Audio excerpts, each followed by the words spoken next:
haddii ay tahay markii kuugu horreysay ee na soo booqatay, fadlan subscribe saar kambalaalkana furo si aad u noqotid daawadaha koowaad. Nin ayaa wuxuu guursaday gabar aad u qurux badan, iyadana aad bay u jecleed, laakiin waqtiga duruufihiisa ayaa ku qasbay ninkii magaalo kale inuu u safro si uu u raadsado maciishad iyo biil reerkiisa ku noolaado.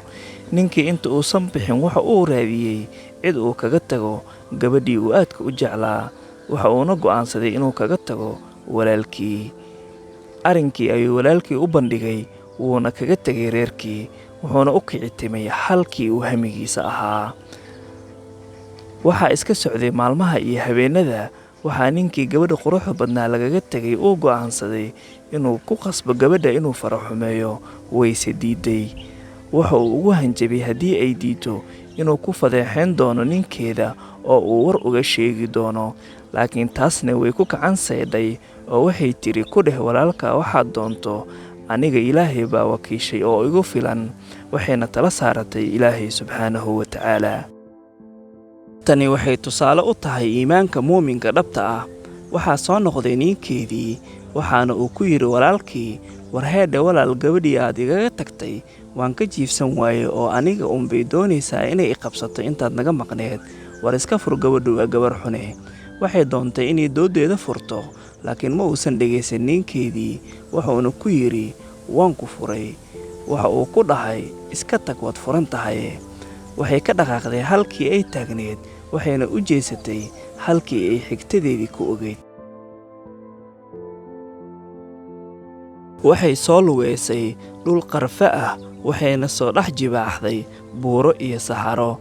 Waxayna la kulantay wadaad meel cidla ah deggan oo ku leh masaajid. Way ku soo leexatay, wuxuuna ka waraystay xaaladdeeda, waxayna uga warantay qisadeeda oo dhammaystiran. Wuxuu ku yidhi, haddaad ila joogto oo aad ii hayso wiil yar oo bilaa hooyo ah oo aad koriso oo aan khidmad kugu siiyo ka waran. Waxayna ku tiri waan aqbalay codsigaaga. Intaas kadib waxay hoosheeda sidaas ku wadataba, wadaadkii ayaa safar u baxay, wuxuuna kaga tegay halkii gabadhii iyo wiilkii yaraa iyo nin shaqaalo u ah oo xoolaha u raaci jiray. Gabadhii waxaa soo weeraray ninkii xoolo raaca ahaa, wuxuuna ka dalbaday xumaan, wayna ka diiday, wuxuuna ugu hanjabay in haddii ay diido uu u geysan doono dhibaato aan weligeed ka hari doonin. Waxay ku tiri Ilaahay baan tala saartay, waxna ima yeeli kartid. Waxa uu la kacay mindi, wuxuuna gowracay wiilkii ay korinaysay ee lagu aaminay. Markii uu yimid ninkii, waxa uu xoolo jirihii u sheegay in wiilkii ay gowracday gabadhani. Wadaadkii Alle isaga oo tala saartay ayaa waxa uu gabadhii siiyey 2 diinaar oo ay ku lahayd, waayo sifaha qofka muslimka ah bay ka mid tahay in uu dulqaato. Waayo kuwa dadka ku qaldama iska cafiya waa dadka Alle aad u jecel yahay. Waxa uu amray gabadhii in ay qaadato lacagtaas iskana tagto. Waxay socodkeedii u sii bilowday xaggii ay qaraabadeeda ama dadkeedu ka jireen.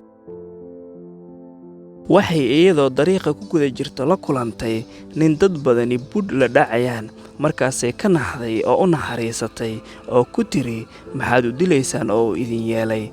Waxay yidhaahdeen wuxuu naga daynsaday 2 diinaar oo uuna siin waayey. Waxay ku tiri haddaan idin siiyo aniga ka warrama, 2 diinaar ma sii daynaysiin?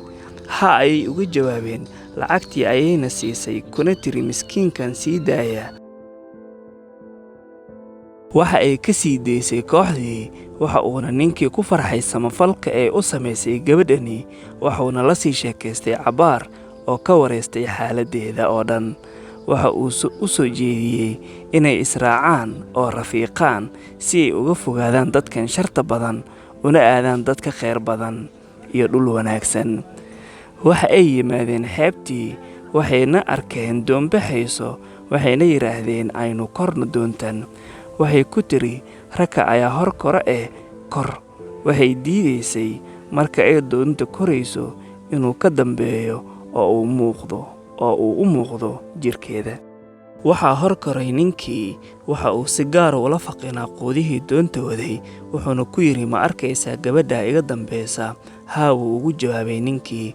Wuxuu yidhi, ma iga iibsanaysaa? Waa addoontaydii oo aan iib u wada naaquudihii wuxuu ku jawaabay, haa, qiimihii baa hoos looga heshiiyey. Wuxuuna ka qaatay lacagtii, wuuna ka degay. Gabadhii waxay soo kortay doontii.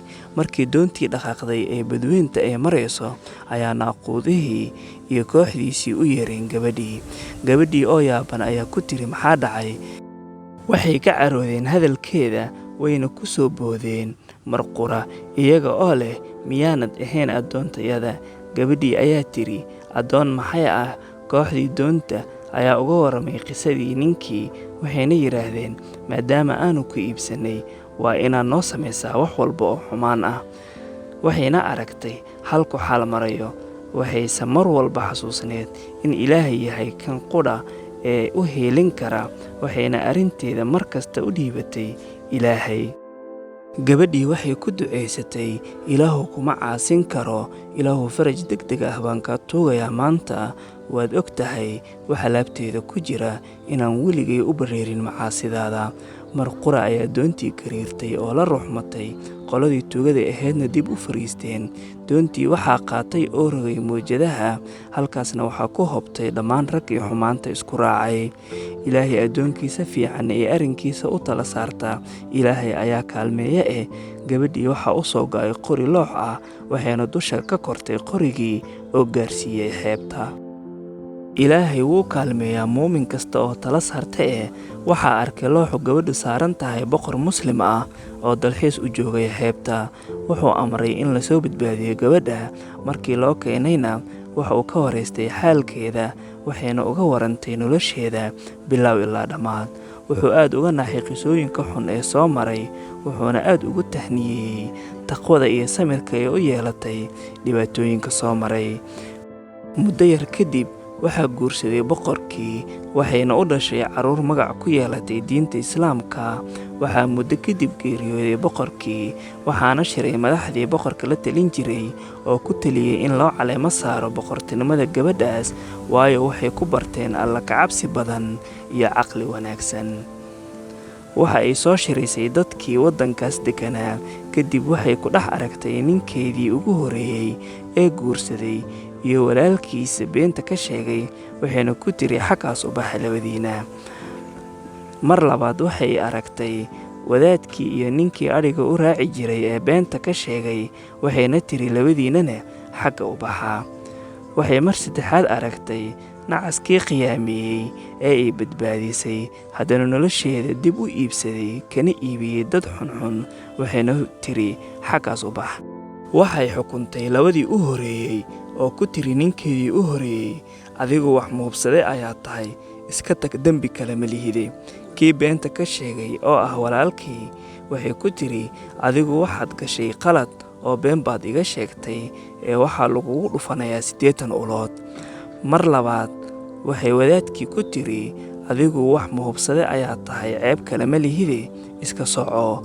Ninkii adhijiraha ahay waxay ku tiri, hala dilo, naf ayuu dilay, waana wiilkii yaraa oo uu dilay si uu gabadha nolosheeda cadhiidhi u geliyo, maadaama ay ka diiday xumaan iyada oo Alle ka cabsanaysa. Mar saddexaad waxay ku tiri ninkii ee 2 diinaar ka bixisay ee iyada dib u khiyaameeyey, adigu waxaad tahay doqon, waxa aadna ku xukuman tahay xabsi dheer. Faa'iidooyinka qisadan: in Ilaahay oo la isku xidhaa ay tahay shay muhiim ah, badbaadin kartana nolosha qofka muuminka adduun iyo aakhiraba. Inuu Alla ka cabsiga iyo iimaanku yahay kan qof kasta ka dhowra xumaanta iyo faaxishada. In khiyaanadu tahay shay Ilaahay neceb yahay, qofkii qof ku sameeyana Ilaahay ceebtiisa aanu asturin. Xasuusnaanshaha Ilaahay inuu yahay mid kunagi ah mar kasta qalbiga qofka muuminka dhabta ah. Haddii ay qisadani ku cajabisay, fadlan subscribe saar janaalka